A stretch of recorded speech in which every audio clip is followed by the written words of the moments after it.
Yan po mga kailonggo, no? Ito po tayo.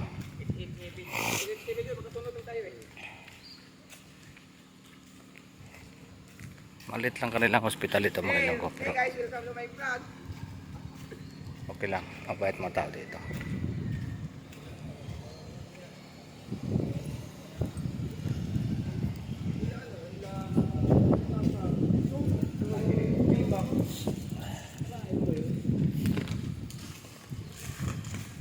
Diba, sulat mo lang yung pangalan mo?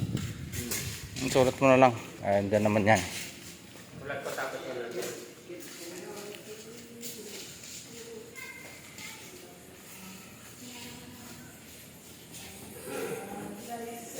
Ito po ako ng hospital.